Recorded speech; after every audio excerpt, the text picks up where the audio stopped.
வணக்கம் நேர்களே. US federate cut சந்தைகளுக்கு ஒரு புத்துணர்ச்சியுடன் நிஃப்டி சைக்கலாஜிக்கல் பேரியர் 25,400க்கு மேலே முடிவடைந்திருப்பது குறிப்பிடத்தக்கது.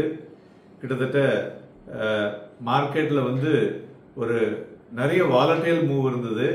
3 மணிக்கு பார்த்தீங்கன்னாக்க ஒரு இன்ஃபர்மேஷன் வந்தது. என்னன்னு பார்த்தீங்கன்னாக்க positive outcome on US India tariff discussion இன்னொரு கூடிய விரைவில் ஒரு சுமூகமாக முடியக்கூடிய தன்மைகள் மிகவும் அதிகமாக இருக்கிறது அப்படின்னு.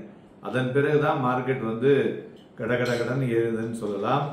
மேலும் அட்வான்சஸ் 1198, டிக்ளைன்ஸ் 1207. மேலும் இன்றைய தினம் லார்ஜ் அண்ட் மிட் கேப் பார்த்தோம்னா நல்ல ஒரு பையிங் ஆப்பர்ச்சுனிட்டி இருந்தது என்று சொல்லலாம். மேலும் துறைகளை பார்க்கும் பொழுது IT, mid cap and pharma இது மூன்றுமே நன்கு ஏறிய துறைகள் என்று சொல்லலாம். Energy, then PSU banks, media இது மூன்றுலையும் ப்ராஃபிட் புக்கிங்கில் வீழ்ச்சி அடைந்த துறைகள் என்று சொல்லலாம். மெயினாக ஏரிய பங்குகள் அப்படின்னு பார்த்தோம்னா Eternal, HDFC Life, Sun Pharma, Infosys, Cipla இவையெல்லாம் ஏரிய பங்குகள். இறங்கின பங்குகளில் பார்த்தோம்னாக்க Coal India, Tata Motors, Bajaj Finance, Trent, UltraTech, Tata Consumer, Asian Paints, Bharat Electronics இவையெல்லாம் இறங்கிய பங்குகள். மேலும் இன்றைய தினம் நிறைய விஷயங்கள் சந்தைகளில் கொடுத்து முன்னுக்கும் பின்னும் இருந்தது என்றே சொல்லலாம். மெயினாக பார்த்தீங்கன்னாக்க நம்மளுடைய அந்த ஃபெட் இன்ட்ரெஸ்ட் ரேட் கட்டு ஒரு பெட்டர் இம்பேக்டை ஐடி துறையில் கொடுத்தது. ஐடி கிட்டத்தட்ட 15% இந்த வருஷத்தில் விழுந்திருக்கு. அதே சமயத்தில் மறுபடியும் நிஃப்டி பார்த்தீங்கன்னா ஏறி தான் இருக்கு 7%. ஸோ அதனால அதுக்கு ஒரு பிக் பூஸ்ட் அப்படின்னு சொல்லலாம். இரண்டாவது, இந்த US FDA approval and lot of pharmaceutical companies, அதனால ஃபார்மாலையும் இன்னைக்கு மொமெண்டம் வந்தது. மூன்றாவது, யூஎஸ் இந்தியா இந்த டாரிஃப் ஒரு கம்ப்ளீஷன் மெத்தட் அதை கரெக்டாக டிரைவ் பண்ணியிருக்காங்க. 2 நாடுகளும் அக்செப்ட் பண்ணக்கூடும் என்ற நம்பிக்கை அதிகமாக ஆகியுள்ளதை 3 மணிக்கு இன்னைக்கு வெளியிட்டுள்ளார்கள்.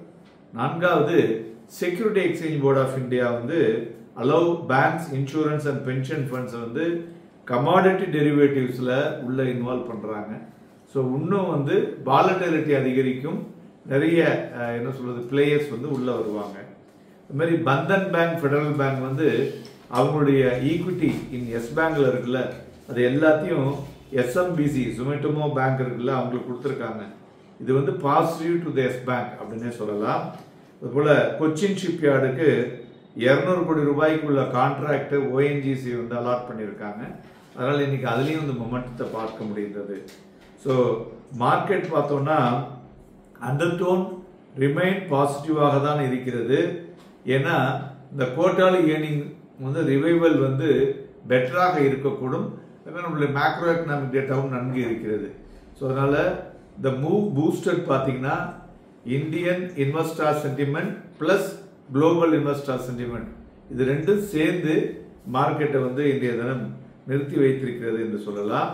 அதுபோல நாம் டெக்டின்னு ஒரு சைபர் செக்யூரிட்டி எஸ்எம்இ என்எஸ்சி ஐபிஓவை ரெக்கமெண்ட் பண்ணோம். அது நேற்று தினம் 880 டைம் வரலையும் சப்ஸ்கிரைப் ஆகிருக்கு. மண்டே அன்னைக்கு அது லிஸ்ட் ஆகுதுங்க. ஸோ ஐபிஓவில் இன்வெஸ்ட் பண்ணுறவங்களுக்கு இப்போ நிறைய நல்ல ஐபிஓஸ் இருக்கு தினந்தோறும். அதை நீங்கள் நம்ம ஆஃபீஸில் கேட்டிங்கன்னா எதில் முதலீடு செய்யலாம்னு சொல்லுவாங்க. அதற்கு தகுந்தாற்போல் இன்வெஸ்ட் செய்யுங்க. ஆனால் இதுக்கு யூபிஐ ஐடி முக்கியம். ஓகேங்களா? தென் பிளாக் டீலை பொறுத்தவரை பார்த்தோம்னா எம்என்டம் அண்ட் பவர் கிரிட் இது ரெண்டுலையும் பிளாக் டீல் இன்னைக்கு பார்க்க முடிஞ்சது. மேலும் சந்தைகளை பொறுத்தவரை நிஃப்டி காலையில் பார்த்தோம்னா ஒரு நல்ல ஒரு ஷார்ப் ஃபால பிலோ ப்ரீவியஸ் ஓப்பனிங் முன்னாடி காமிச்சது 991 to 907.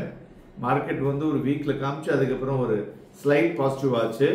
ஸோ அதான் 25 அப்புறம் பார்த்தீங்கன்னா ஓப்பனிங் 25,441 கிட்டத்தட்ட ஒரு 110 புள்ளிகளுக்கு மேலே கேப் அப் ஓப்பன் ஆச்சு. அதன் பிறகு 2:30 மணிக்கு பார்த்தோம்னா மார்க்கெட் 25,329.75 அப்படிங்கிற புள்ளிகளை தொட்டது.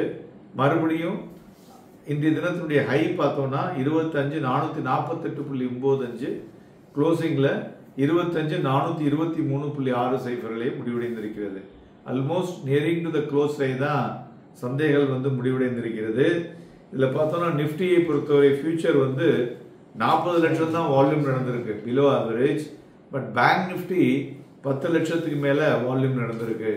சந்தைகளை பொறுத்தவரை நிறைய நியூஸ் வந்துகிட்டே இருக்கு. அதையெல்லாம் டைஜஸ்ட் பண்ணி மார்க்கெட் அது தகுந்த மாதிரி ரியாக்ட் பண்ணிட்டு இருக்கு. ஸோ மார்க்கெட்டில் நாளைய தினமும் நிறைய தகவல் வர இருக்கிறது. அதற்கு தகுந்தாற்போல் ஏற்ற இறக்கங்கள் இருக்கக்கூடும். அதனால் வாங்கி விற்பதற்கும் விற்று வாங்குவதற்கும் ஏதுவாக இருக்கக்கூடும். நன்றி, வணக்கம்.